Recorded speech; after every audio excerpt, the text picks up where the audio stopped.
உடல் எடையை குறைக்கிறோம், உங்களுக்கு சிக்ஸ் பேக்கை கிரியேட் பண்றோம், இல்ல உங்க ஹெல்த்துக்கு ரொம்ப நல்லதுன்னு சொல்லி இந்த மார்க்கெட்ல விற்கக்கூடிய நிறைய ப்ராடக்ட் நமக்கு நிறைய கடுப்பை தான் ஏத்துது.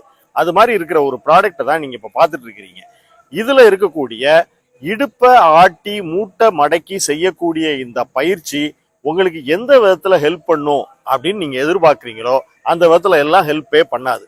ஒரு மூட்டுக்கு ஒரு ரேஞ்ச் அப்படின்னு இருக்கு, ஒவ்வொரு ஜாயிண்ட்டுக்கும் ஒரு ரேஞ்ச் இருக்கு. அந்த ரேஞ்சை நம்ம ரீச் பண்ணிட்டு போறதுனால ஜாயிண்டோட ரேஞ்ச் கரெக்டா இருக்குமே தவிர அதை சுற்றி இருக்கிற தசைகள் வலுப்படுவதோ இல்ல அந்த மூட்டு வலுவாகிறதுக்கோ வாய்ப்பு இல்லை. எடையை தூக்கி பண்ணக்கூடிய பயிற்சிகள் தான் உங்களுக்கு மிகுந்த பலனை கொடுக்கும். அது மாதிரியான எக்ஸசைஸ் உங்களுக்கு எப்படி வேணும் அப்படின்னு நீங்க நினைக்கிறீங்களோ அது மாதிரியான எக்ஸசைஸை உங்க பிசியோதெரபிஸ்ட கன்சல்ட் பண்ணி நீங்க எடுத்துக்கங்க.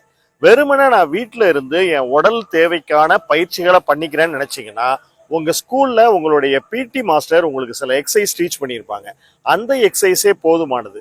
இன்னும் பெல்ட் வாங்கி போட்டா வெயிட் குறைஞ்சிரும், கயிறை பிடிச்சு இழுத்தா வெயிட் குறைஞ்சிரும் நினைச்சிட்டு இருக்கிறதெல்லாம் மிகப்பெரிய அபத்தம். பாடி பில்ட் பண்ணணும்னு நினைச்சீங்கன்னா உங்க ஃபிட்னஸ் ட்ரெயினரையும் ஹெல்த் ரிலேட்டடான எக்ஸசைஸ்க்கு உங்க பிசியோதெரபிஸ்டையும் கான்டாக்ட் பண்ணுங்க. பர்டிகுலரா நம்ம இந்த மிஷினை பத்தி மட்டும் பேசுறதுக்கு ரீசன், இதுல நீங்க கொடுக்கக்கூடிய எல்லா எக்ஸசைஸ்க்கும் உங்க நீ ஜாயிண்ட டைரக்டா ஸ்ட்ரெயின் பண்ணி உங்க ஹிப்போட மூவ்மெண்ட்டை நீங்க கொடுக்குறீங்க. ஹிப்போட மூவ்மெண்ட் நீங்க கொடுக்கறதுனால உங்களுக்கு இடுப்பு சைட்ல இருக்கிற தசைகள் குறையிற மாதிரியான ஒரு தோற்றத்தை இதோட அட்வர்டைஸ்மெண்ட்ல கொடுக்குறாங்க. அப்படி எந்த வாய்ப்புமே இல்லை.